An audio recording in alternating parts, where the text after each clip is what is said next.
ሰላም ሰላም፣ እንዴት ናችሁ? እንኳን ወደዚህ ቻናል በድጋሚ መጣችሁ።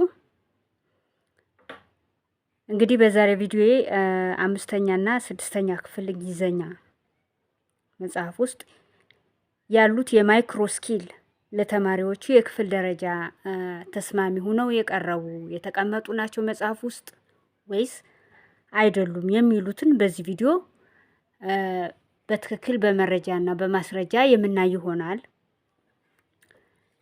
ስለዚህ አብራችሁን ቆዩ።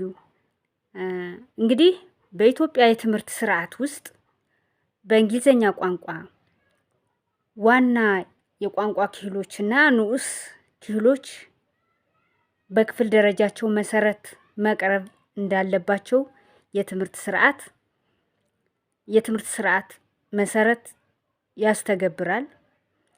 ታዲያ በዚህ እኔ ለዛሬ የማነሳው እነዚህ ማይክሮ ስኪልስ እና ማይክሮ ስኪል በስድስተኛ ክፍልና በአምስተኛ ክፍል ያሉት የክፍል ደረጃውን መሰረት አድርገው የተቀመጡ ናቸው ወይስ አልተቀመጡም የሚሉትን በምክንያት ለማቅረብ ፈልጋለሁ። እርግጠኛ ነኝ እዚህ ቪዲዮ ገብታችሁ የምታዳምጡ ያላችሁ አስተማሪ የሆናችሁ ናችሁ።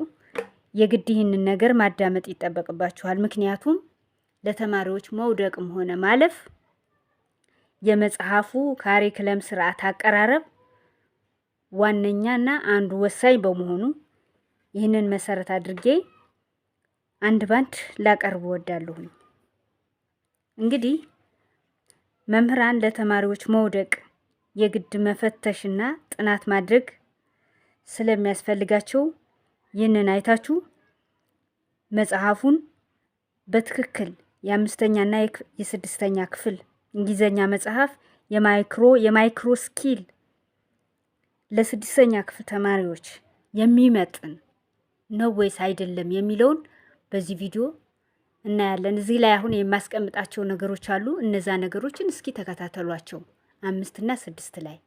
ምክንያቱም ከነዚህ አሁን ከማሳያችሁ ነገር ውስጥ ከሌሉ ወይም ደግሞ ከነዚህ በላይ ከሆኑ የግድ እነዚህ ነገሮች ከነዚህ ውጭ የተጠቀሱት ነገሮች ለአምስተኛና ስድስተኛ ክፍል እንግሊዘኛ መጽሐፍ ማይክሮ ስኪል ላይ መቀመጥ የለባቸውም ማለት ነው። ይሄ ማለት ከእድሜያቸው ጋር አይሄድም ማለት ነው። በአጠቃላይ የአምስተኛና የስድስተኛ ክፍል እንግሊዘኛ የተማሪዎች መጽሐፍ ትክክለኛውን የማይክሮ ስኪል መሰረት ስርዓት የተከተለ ስላለመሆኑ መጽሐፍቶቹ መካተት ያለባቸውና ከዛም በላይ ደግሞ መካተት የሌለባቸው ነገሮች በመጽሐፍ ውስጥ ሰፍረውና ተቀርጸው በተግባር ላይ ሲውሉ ይታያሉ። እዚሁም መጽሐፉን ማመሳከር ይቻላል። ቅድም ባሳየኋችሁ ውስጥ ከነሱ ውስጥ ውጭ ከሆኑ የግድ እነዛ ተማሪዎች አሁንም ብሬን ዋሽንግ እየተደረጉ ነው። በግዴታ የምናሳምነው የምናስጨብተው እውቀት ደግሞ ሊኖር አይችልም። ምክንያቱም እድሜያቸውንና አስተሳሰባቸውን ኪላቸውን መሰረት ተደርጎ መቅረብ ስላለበት ማለት ነው። የማይቀረው ጉዳይ ግን ምንድን ነው? ከተማሪዎቹ እድሜ ጋር፣ ከተማሪዎቹ አስተሳሰብ ጋር፣ ከተማሪዎቹ የዕለት በዕለት ህይወት ጋር እንዲሁም ደግሞ ከተማሪዎች የመጡበት የክፍል ደረጃ ጋር ተያያዥነት ያለው ሆኖ የቀረበ መጽሐፍ ቢሆን ውጤት ለማምጣት የተማሪውን መውደቅም አናይም ነበር። ነገር ግን አሁን በተቃራኒ ነው። ምክንያቱም ደግሞ ያ ነው የተማሪው ውድቀት የሚጀምረው አሁን ከየት ነው?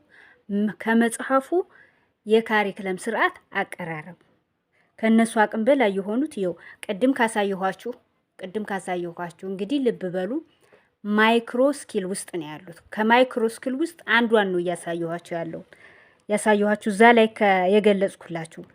ስለዚህ እነዚህ ነገሮች ታዲያ ለተማሪዎች መውደቅ ምን በቂ ምክንያት የለም ማለት አይቻልም። የመጀመሪያውና አንደኛው በፐርሰንት እንኳን ከፍ አድርገን ብንወስደው ከመምህሩ ባሻገር መጽሐፉ ለተማሪዎች መውደቅ ሰፊ እድል እና ሰፊ ቦታ ሰጥቷል ማለት ነው። ስለዚህ በዚህ ጉዳይ ላይ እስኪ እናንተ ምን አስተያየት ይኖራችኋል? አስተያየት ካላችሁ እንግዲህ ከወደዳችሁትም ላይክ፣ ሸር፣ ሰብስክራይብ ማድረጋችሁን አትርሱ። በቀጣይ ቪዲዮ እስከምንገናኝ መልካም ጊዜ። አመሰግናለሁ።